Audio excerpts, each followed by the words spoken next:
Difference between arbitration and conciliation topic आज हम देख रहे हैं। एक्चुअल में ये सब वैकल्पिक उपाय हैं जो विवादों को निपटाने के लिए होते हैं। तो हमने देखा आर्बिट्रेशन एंड कंसिलिएशन एक्ट जो 1996 है, उसका भाग 1 तो आर्बिट्रेशन से संबंधित था और भाग 3 सुलह से संबंधित था। ये पिछले वीडियोस में हमने इन दोनों पार्ट्स को किया। तो इस वीडियो में हम आर्बिट्रेशन और कंसिलिएशन को बारीकी से पढ़ने के बाद इनमें क्या छोटे छोटे अंतर हैं, उन सबको हम इस वीडियो में हम पढ़ेंगे। तो जैसा कि मैंने पहले बताया कि ये वैकल्पिक उपाय है, तो इनमें समानता क्या है कि जो दोनों पार्टीज हैं उनकी पसंद का थर्ड व्यक्ति को वे नियुक्त करते हैं कि वे अपने विवाद का निपटारा कर सके, और वह थर्ड व्यक्ति इन दोनों पार्टीज द्वारा चूज किया जाता है, उनके द्वारा नियुक्त किया जाता है। यानी कोर्ट में तो पक्षकारों को यह स्वतंत्रता नहीं है कि जजेस को वो नियुक्त करे, राइट। लेकिन आर्बिट्रेशन एंड कंसिलिएशन में ये सुविधा पक्षकारों को दे रखी है कि वे जिसे चाहे अपने विवाद के निपटारे के लिए नियुक्त कर सकते हैं। तो आइए हम पढ़ते हैं कि इनमें डिफरेंसेस क्या हैं। तो फर्स्ट अंतर हम देखते हैं, स्क्रीन पे आपके स्पष्ट दिखाई दे रहा है कि जो आर्बिट्रेशन है उसमें पहले से ही पक्षकारों में रिटर्न में आर्बिट्रेशन का एग्रीमेंट किया होता है, और यह एग्रीमेंट किया जाना ज़रूरी भी है, क्योंकि बिना इस एग्रीमेंट के बीच में अगर कोई विवाद होता है तो फिर मध्यस्थम को नहीं दिया जा सकता। तो इस एग्रीमेंट के द्वारा जो वर्तमान में कोई विवाद है वो या फ्यूचर में कोई डिस्प्यूट्स होने वाले हैं, उनको परस्पर सहमति से वे आर्बिट्रेशन में देते हैं। तो जब ऐसा करार किया जाता है तो विवाद के दोनों पक्षकार ही उस करार से बाउंड होते हैं, और ये मध्यस्थम करार की आधारशिला भी है। लेकिन सुलह की कार्रवाई में हम देखते हैं कि पहले ऐसा करार होना आवश्यक नहीं है।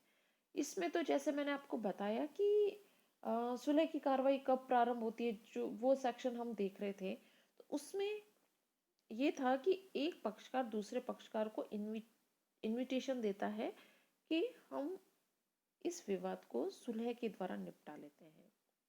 अगर दूसरा पक्षकार उसे स्वीकार कर लेता है तो उस तिथि से आर्बिट्रेशन ये कंसिलिएशन प्रारंभ हो जाता है, और अगर दूसरा पक्षकार उसे स्वीकार नहीं करता है तो वह कार्रवाई वहीं समाप्त हो जाती है। इस तरह से जो सेकंड पार्टी है ज़रूरी नहीं कि वह बाउंड हो कि वह माने या ना माने। जैसा कि आर्बिट्रेशन में ऊपर था कि दोनों पक्षकार बाउंड होंगे, लेकिन सुलह में दूसरा पक्षकार बाउंड नहीं है। एक अंतर ये भी है इसमें, मतलब एक अंतर में दो अंतर आपको एक साथ मिल गए हैं कि पूर्व में लिखित होना ज़रूरी नहीं है सुलह में, जबकि मध्यस्थ में होना ज़रूरी है, और सुलह में दूसरा पक्षकार बाउंड नहीं होता है जबकि मध्यस्थ में बाउंड भी होता है।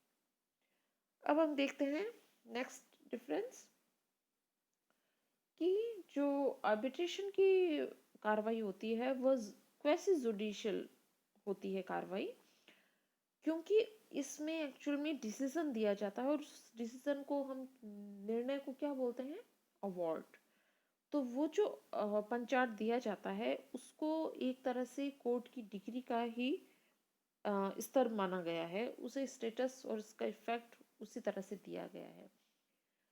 लेकिन जो सुलह है, सुलह में डिसीजन नहीं देते हैं वे, प्रेम पूर्वक और सौहार्दपूर्ण उस जो विवाद होता है डिस्प्यूट को सेटलमेंट करने की कोशिश करते हैं, सेटलमेंट करने में पक्षकारों की वे सहायता करते हैं। नेक्स्ट देखते हैं कि मध्यस्थम कार्रवाई के लंबित रहते हुए सुलह कार्रवाई प्रारंभ की जा सकती है।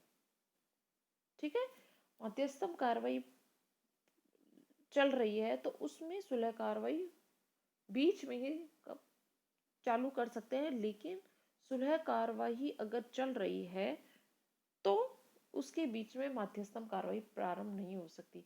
देखिए फ्रेंड्स, ये हमने सेक्शन 77 में अभी पढ़ा था पहले कि सुलह कार्रवाई चल रही हो तो उसमें मध्यस्थम कार्रवाई नहीं चल सकती है। ठीक है, और नेक्स्ट हम देखते हैं कि मध्यस्थम में मध्यस्थम करार के कारण पक्षकार न केवल मध्यस्थम के लंबित रहते हुए वरन प्रारंभ से ही न्यायिक कार्रवाई प्रारंभ नहीं कर सकते हैं, जबकि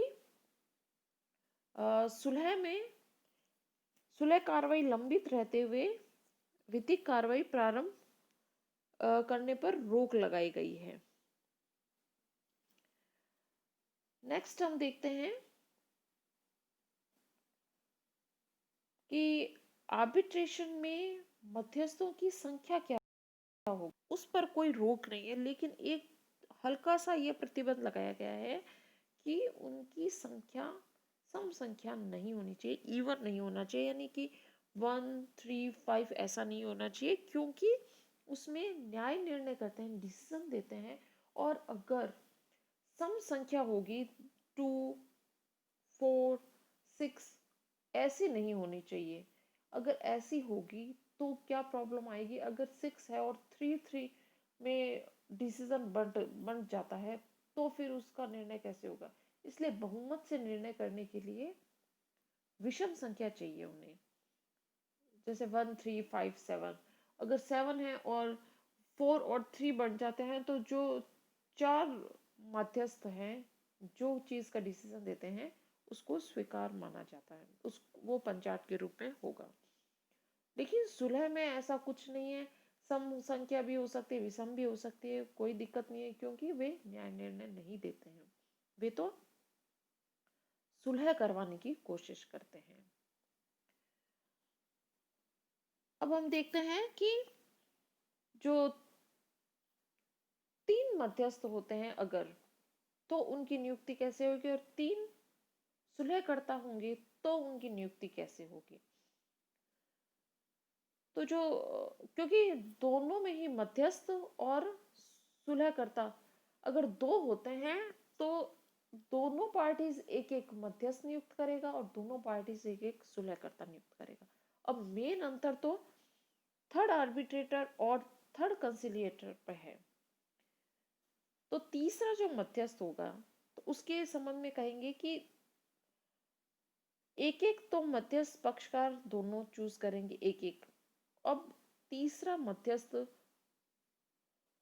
कौन चूज करेगा, दोनों जो मध्यस्थ हैं, जो नियुक्त मध्यस्थ हैं, वे तीसरे मध्यस्थ को नियुक्त करेंगे। जबकि सुलह में उल्टा होता है, तीसरे सुलहकर्ता की नियुक्ति पक्षकार आपस में मिल बांटकर आपसी समझौते से जिस पर सहमत होंगे तीसरे उस सुलहकर्ता की नियुक्ति करेंगे।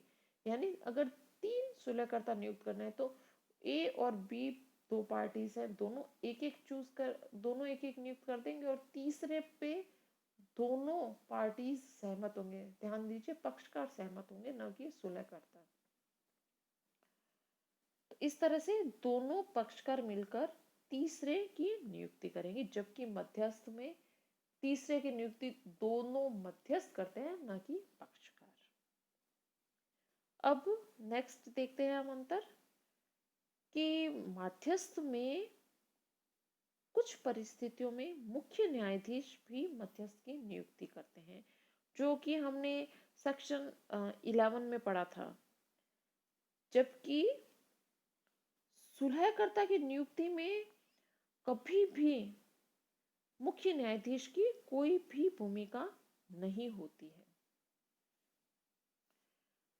तो फ्रेंड्स, इस तरह से हमने मध्यस्थ और सुलह में अंतर को देखा है। नेक्स्ट वीडियो में हम इसके और भी अंतर को और अच्छे से देखेंगे। Thank you so much.